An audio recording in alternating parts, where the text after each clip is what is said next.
Victory to West Indies by some 3 wickets. What a match. Well.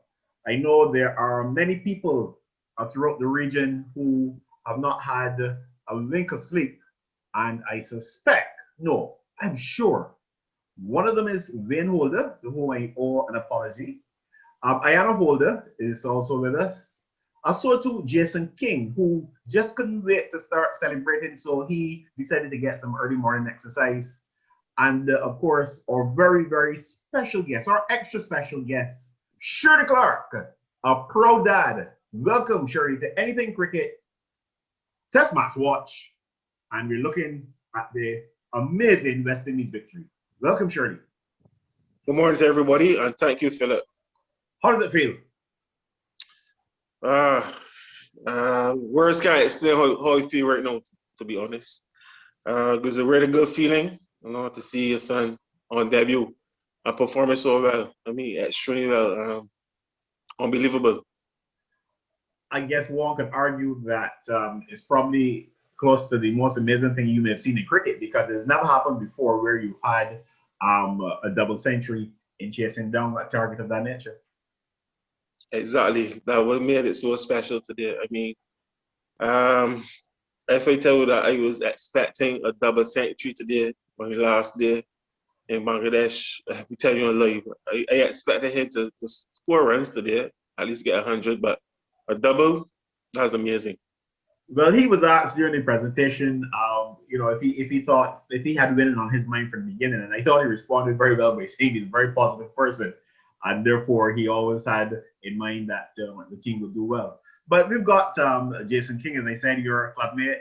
We've got Ayana Holder. We've got Wayne Holder. So I know that all of them, they've got questions for you. They want to congratulate you. So I'm going to let Wayne Holder go next. Well, Shirley, for this forum, would like to congratulate you. I would have done that before. I would also like to ask you the very first question.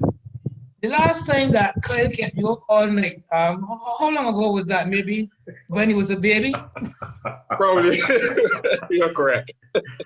You're correct. Because he did keep, but on this occasion, he didn't just keep you and his mom up, he kept all of us up all night. There was something special coming into this day's play, though, Shirley. And I remember hearing Kyle speak of being in constant contact with you. Were you in contact overnight or by any chance? And what was would you care to tell us what the conversation, what the discussion was like? Well, we are in constant contact almost every day. After games or after the display, we will have a little chat about what we think could do better, or we could improving, what you done well, what you gotta keep doing and stuff like that. And this just keep encouraging him all the time, motivating him to do well. Keep a clear mind when you're batting, know exactly what you want to do for each ball, things like that. Yeah, so specifically, between the fourth and the fifth day, what were the plans going into this last day? Right. When he was 37, I thought we scored. I said, Kyle, going into the last day, you gotta be clear about what you want to do. You want to be positive in defense and positive when you attack the ball. And just back, Kyle, just back your way. Just be confident about what you're doing. Well, we got two other people. We got Kyle's second cousin, and we've also got a club mate at Carrollton. I don't know which one wants to go next, but I'm sure they are keen to get in. I'm a gentleman, so I would allow Ayana to go next. I was allowing you to be the gentleman and say, congrats to you, Shirley. Congrats to the entire family. Kind of they are not as close as Shamar, but I followed him from the time I knew that he was family at Alexandra. I followed his career. It has had some disappointments, and I'm very pleased about this comeback. They say that you have to get a setback for a comeback. And I don't have a question for you because I myself am speechless, but it was really, really, really pleasing to see. And I just want to say congrats again. Thank you.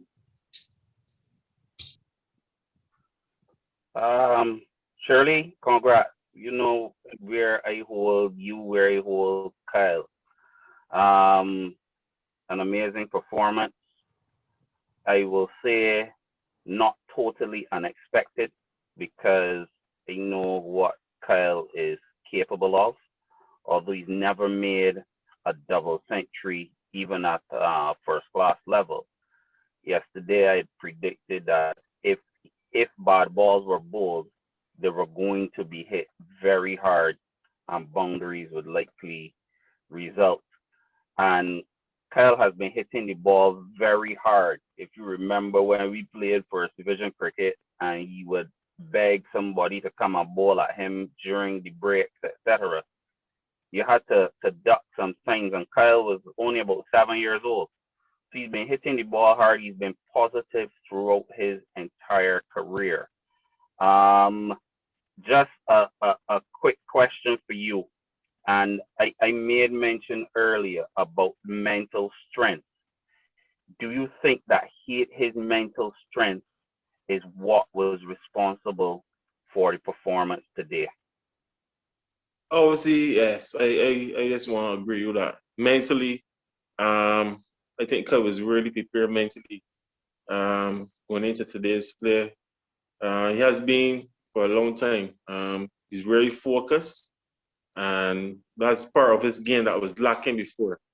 Um, and that helped him obviously in his shot selection. Obviously, you know, he had the skill, he had the power, but one of his problems was his shot selection. And I think he did a fantastic job throughout this game. And basically kept it Yeah. simple. Talking Very about simple. Very talking simple. about talking about hitting the ball hard though. I can tell a little of a story if I'm allowed. The first time I saw Kyle Mears was a 16-year-old boy from Alexandra School playing for the Guardian General Barbados Youth at Leicester Vaughan School. I saw this guy play an innings and I called up a friend of mine who I consult anything to do with cricket. I called up.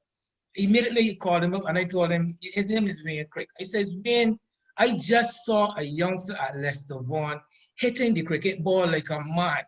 The man is hitting the ball all down in the garden development and all over that St. Thomas area. You must see him. The next time Kyle played, I wasn't there because of my assignment with my commentary duties and the like. But Wayne went and he saw him. And that Saturday night, he called me and told me, Wayne, I went and I saw the guy. I see Clive Lloyd, I see a finisher. And ever since then, we have followed, both myself and my partner, Wayne, have followed Kyle Mears' career.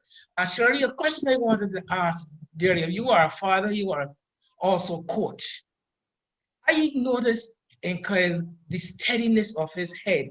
His head is always steady, whether he's playing back, whether he's playing forward, whether he's attacking, whether he's defending. And I wanted to ask the question, what do you consider as the main attributes, his main technical attributes, with him being able to strike the ball so cleanly with such conviction?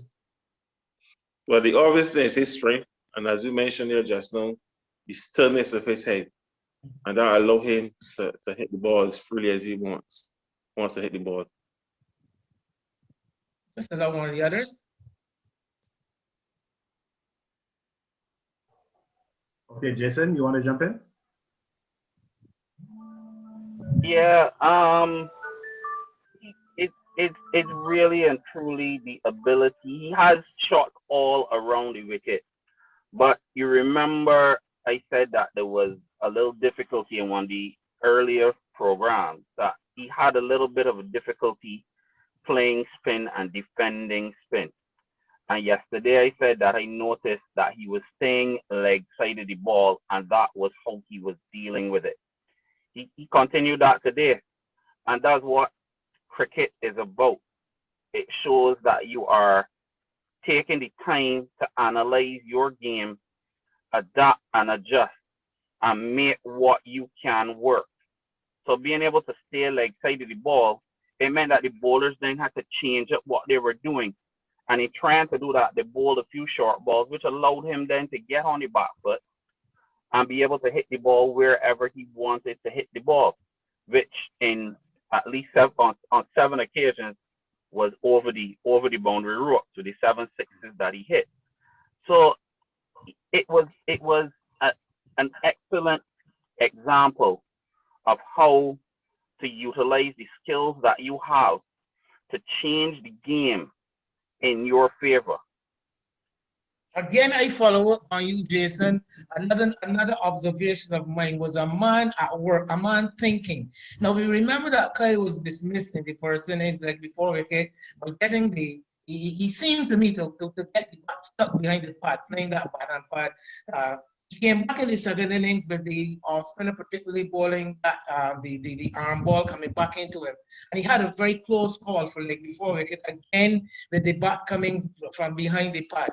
I noticed that after he was reprieved because of the umpire's call, Kyle never got into that trap again. He was constantly getting his bat out and playing the ball in front of his bat. And it told me that here's a man who was able to adapt and understand exactly what is going on. Surely his understanding of the game of cricket, outside of just the physical ability, the strength he has, yes, and the natural gift that he has been given to be a ball player. Where would he have gotten that thing, that ability that I saw this morning, his ability to adapt and to think on his feet? Well, to be honest with you, when me and Kyle would have done plenty of work leading up to this tour, and the same off spin and stuff like that. And Kyle knows his game very, very well right now. And that's the key to his success at the moment. He's very knowledgeable, and we have spoken about adapting and all that there, finding a way to score, finding a way to defend.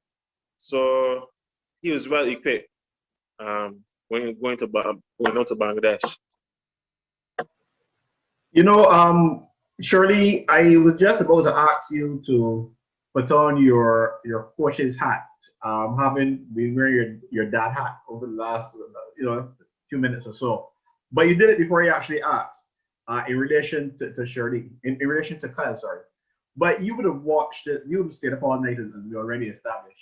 And putting on your coach's hat, talk us through the other contributions that you saw. West Indies batted as a team, starting in the morning session with Kyle and Nkrumah Bonner together. Talk us through that from the coaching perspective in terms of the team contribution. Well, first of all, I thought when both players started this morning, they were under tremendous pressure for the first couple of overs, at least the first hour or so. But then they began to soak in the pressure and they actually handled the pressure well. Both of them played extremely well to come out of that situation. Unfortunately, Bonner got out, but Kyle was able to carry on. The rotational strike was good, and the putting away of loose deliveries was excellent.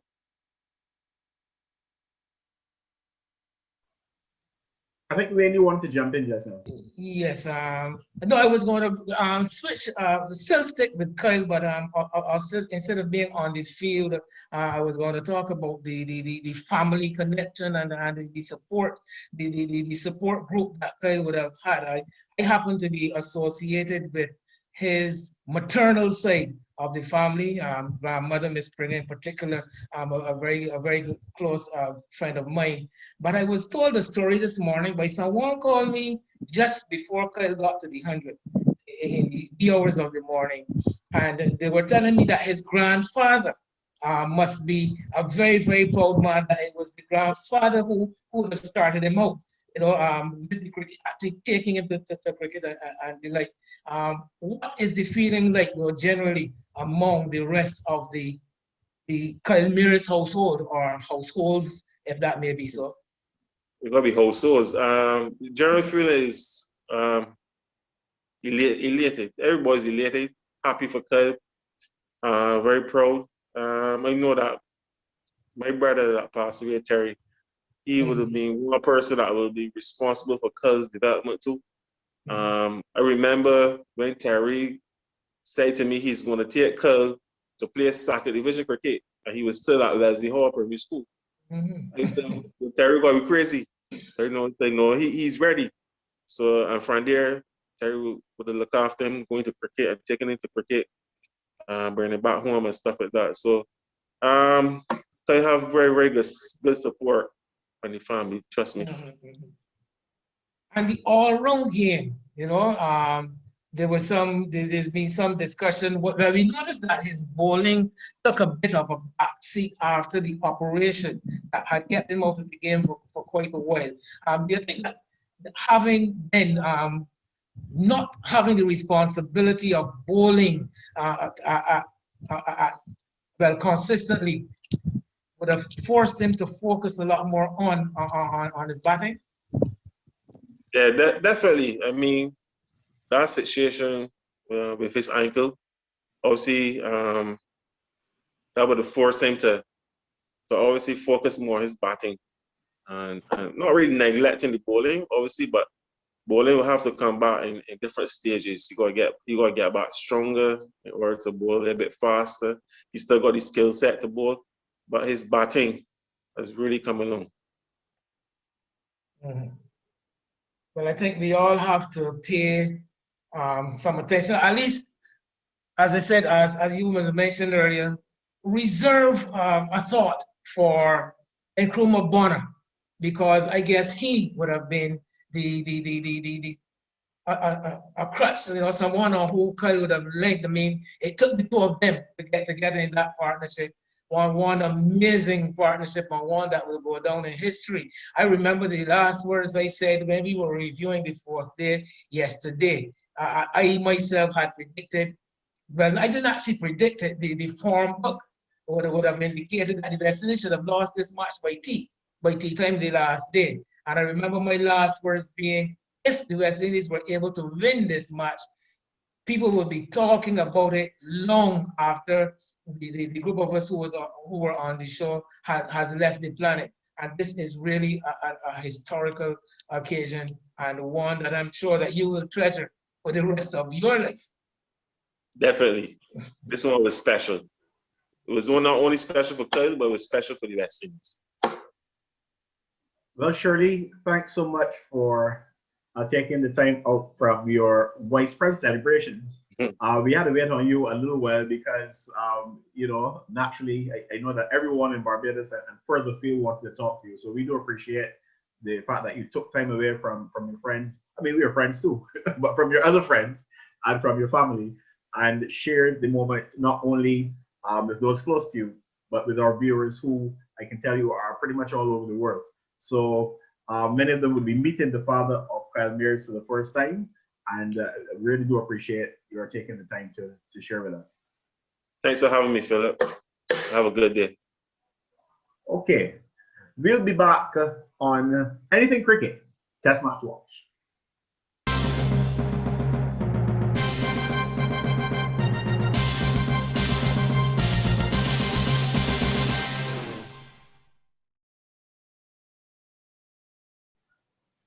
Welcome back.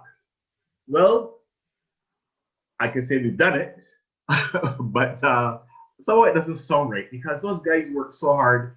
And yes, we worked hard in support, but you really got to give those players credit. And I'm still trying to process it really, because I would have dropped a sleep on maybe more on one occasion. And at one point, I would have asked you guys a bit earlier if this is really a dream, because it really was a remarkable feat. In fact, during the course of the night, a relative of mine, he messaged me. I think it was at the lunch break, yes, and said that we've got to send them some psychological support. And I suppose they would have felt that the amount of people who were up in the chat and so on, just talking, it really was amazing. And who would have thought you would have had this situation so similar to what we experienced a couple of weeks ago with the India-Australia situation? But that's cricket, the game of glorious uncertainties. We got to remember though, guys, it's not over yet. Still another test match to be played. Jason King, where do we go from here in terms of this test series? Well, it's about a couple of things. Making sure that we continue to apply the basics, which members of the team did in this test match, and showing that mental strength session to session.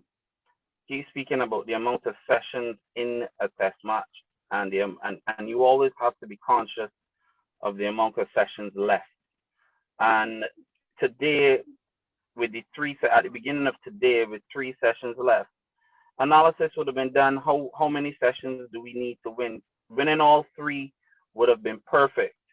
And once we won the first 2, it meant that we would have been in with a chance of winning the game. And we did that because we didn't lose a wicket for the first 2.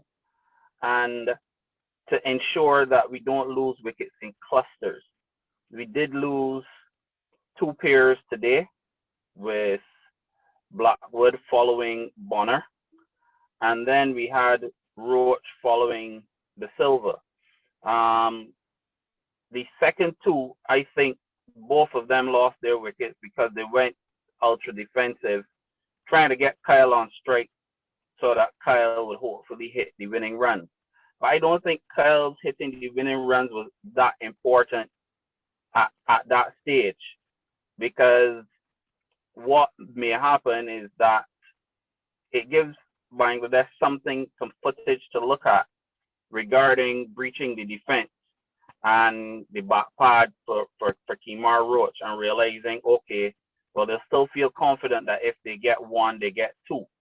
So the ideal thing today would have been not to lose even in the pairs, but be that as it may, we didn't lose 2, 3, 4 at the same time as we did towards the end of the first inning. So the basics, playing within your limitations and keeping the scoring rate ticking over, making sure that we don't lose wickets in clusters, and adapting to the different conditions. People tend to think that playing in a country like Bangladesh, all the wickets are likely to be the same because it's all on the subcontinent. But that's not necessarily the case. Different grounds play different ways, even though they tend to keep a little lower generally than pitches like in the Caribbean and Australia and South Africa. But you just have to assess each condition, each set of conditions, and make sure that we can adapt and perform well. Now, coming out, if we were to lose the next test, the analysis should be, how many sessions did we lose? Did we go back on the positives that we gained from this test?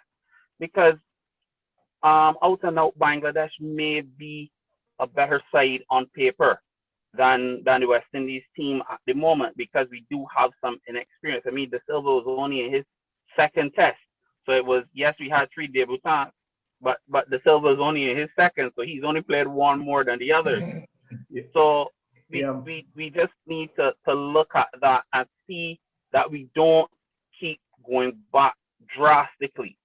So once guys can hold at least on certain positives which were gained in this test, we should be able to move forward and change the culture and the behaviors and habits within the test setup.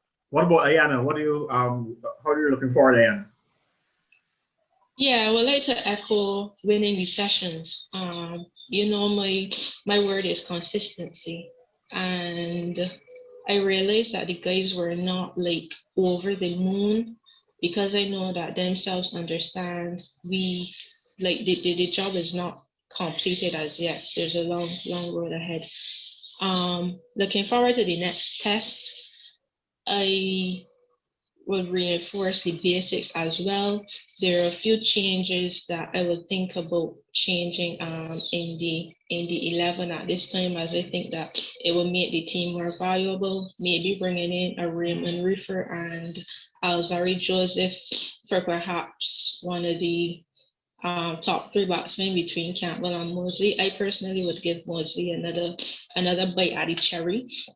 And I think that Raymond would boost the batting as well as the bowling, and bringing Alzari gives you another enforcing attacking option in the bowling. And I think that we need to acknowledge that Alzari Joseph is most likely going to be the leader of the West Indies bowling attack, and we need to get some overs in his legs. He might be on the next tour to Bangladesh 2 or 3 years ahead. When you have virtually become a specialist in this last position, but as you quite rightly said last time, it's not a matter of being first or last, it's just a matter of being next. You're next. Well, I'm not going to be so conceited as to say you keep the best for the last. I need somebody else to say that. You should. Jason, and the point about the sessions, you know, it is interesting. When I am watching cricket and any ideas come to my thoughts, I have a pen and a notepad very close by, you know, as ideas for this discussion, when knowing that we have this review coming up. The very last note that I have here on my notepad is 2 sessions. That would have been done at the tea interval, where I noted we won those 2 sessions. And I wanted to pay particular attention to how the 3rd session would go for us. As it turned out, we also won that. Although, immediately after the resumption, Bonavent, quickly followed by Blackwood. And I said, oh, here we go again. This third session jinx. But Kyle had different ideas. And of I would course, though like to pay tribute to the tremendous team effort. Right. I would like to pay tribute to the tremendous team effort though that went into this game. You know, it is natural that we are celebrating the climax, you know, and Kyle being the hero and all that. But let's go right back from the beginning and recognize, you know, all the players. I'm not going to go through it man for man, but all of the contributions that led to this great victory, not only for this team, but for West Indies cricket. I mean, West Indies cricket needed something like this, you know. And I took particular note when Kyle was speaking at receiving the Man of the Match award, the Player of the Match award. He talked about the influence and the part played by Shannon Gabriel, the effort that Shannon put in, and the inspiration that it gave to the other members of the team. I paid particular note to that because if you remember, throughout our review of this match, I constantly kept mentioning Shannon Gabriel and him emerging as the leader of the attack, even if only for this game. So to the team entirely, very, very well done. well, one of the most amazing victories that one could have asked for. And at the end of it, the West Indies defeated Bangladesh by some 3 wickets at the start of the Test series. And that has certainly created even more interest in the series, which was always going to be interesting, especially with the unavailability of many of the regular players. And I think what has happened here now is certainly, it will certainly make an impact on West Indies cricket going forward. We just have to wait and see to what extent and in what specific ways. You'll be watching Anything Cricket Test Match Watch, and with the joy of a West Indian victory behind us, I can say join us for our next show, which will come in a day or two, as we look at other issues around West Indies cricket, not the least of all the regional Super 50, and as we look forward to the continuation of this amazing series.